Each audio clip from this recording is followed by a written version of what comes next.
Bonsoir et bienvenue sur les racontines de Nathalie. Aujourd'hui, à force de crier au lion, et c'est pour les plus de 4 ans, et c'est un livre de l'auteur d'Anne Skinner et d'Aurélie Guillemets.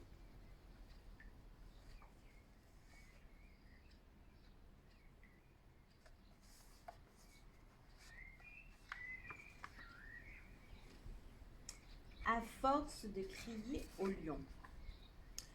Voici la petite Lucie Lupin. Avec ses adorables fossettes, ses ravissantes taches de rousseur et son joli petit nez, Lucie Lupin ressemble à la plus douce, la plus charmante, la plus gentille des petites filles du monde. Pourtant, elle ne l'est pas. Voici quelques-unes des activités favorites de Lucie Lupin.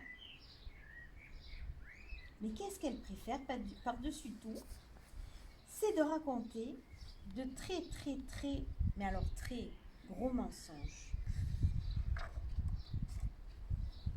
Le lundi matin, la petite Lucie Lupin entra dans la bibliothèque et hurla.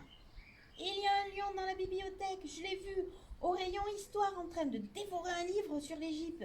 Il s'est peut-être échappé du zoo. » La bibliothécaire, Nathalie, regarda attentivement la petite Lucie Lupin. Ses adorables fossettes, ses ravissantes taches de rousseur et son joli petit nez. Alors elle grimpa sur une chaise et cria « Tout le monde dehors, c'est une urgence. Veuillez quitter la bibliothèque immédiatement. » Quelques minutes plus tard, la petite Lucie Lupin se retrouva dehors au milieu de la foule apeurée, tandis qu'à l'intérieur de la bibliothèque, policiers, pompiers et vétérinaires armés de filets fouillaient les lieux. « Petite, es-tu bien sûre d'avoir vu un lion ?» demanda le colonel des chefs des pompiers. La petite Lucie Lupin acquiesça d'un hochement de sa jolie petite tête. « Eh bien, nous ne l'avons pas trouvé, » poursuivit le colonel. « Ce grand méchant lion a dû se faufiler par la porte de derrière. » La petite Lucie Lupin hurla de rire pendant tout le trajet du retour. Le lendemain, elle retourna à la bibliothèque et dit au gardien « Il y a un lion dans la bibliothèque, je l'ai vu au rayon littérature, en train de déchirer un roman d'amour entre une princesse et un pirate.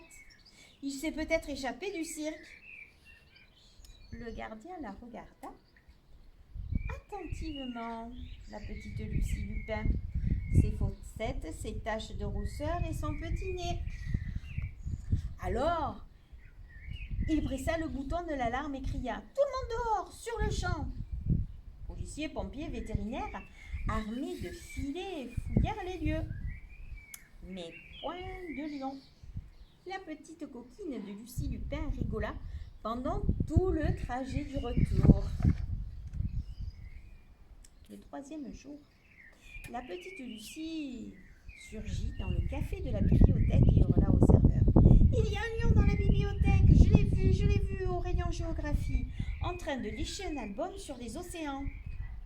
Il s'est peut-être échappé de l'arche de Noé. » Le serveur regarda attentivement la petite Lucie Lupin, ses fossettes, ses taches de rousseur et son petit nez.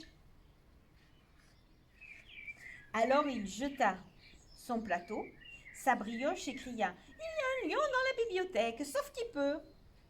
Et c'est ainsi que pour la troisième fois, la petite Lucie Lupin se retrouva dehors, au milieu de la foule, apeurée.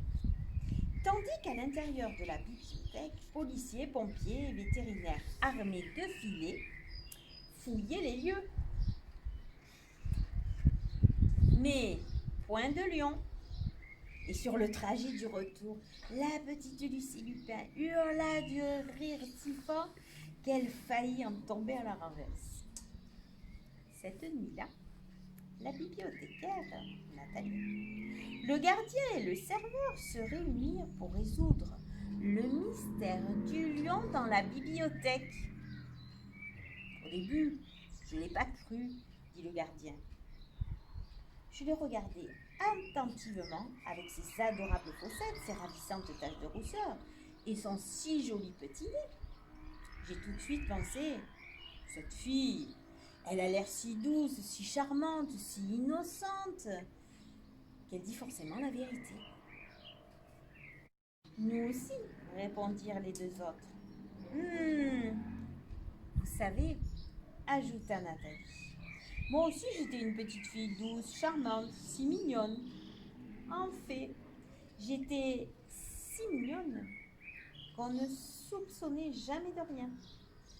Et l'un après l'autre, ils commencèrent à douter. Quelques jours plus tard, Lucie Lupin se trouvait à nouveau dans la bibliothèque, lorsque par la fenêtre ouverte surgit un lion, mais un vrai lion, un vivant, un bien réel, avec une crinière flamboyante, des griffes impressionnantes et des dents étincelantes. Il y a un lion dans la bibliothèque! Il a la terreur, Lucie Lupin. Un lion? J'ai de sérieux doutes, dit le gardien. Oh, ça m'étonnerait, renchérit le serveur.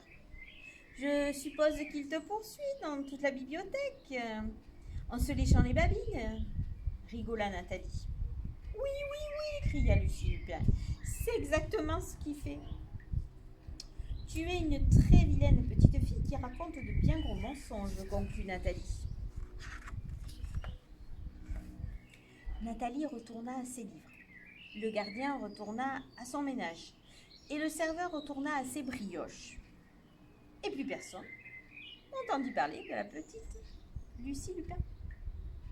Jusqu'à entendre soudainement un bruit qui ressemblait à un véritable...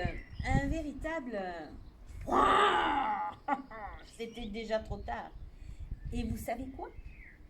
Eh bien, la petite Lucie Lupin n'était ni douce, ni charmante, ni gentille. Mais elle était fort délicieuse pour le lion qui venait de la manger. Zut alors. Au revoir mes loulous. À bientôt dans les racontines de Nathalie.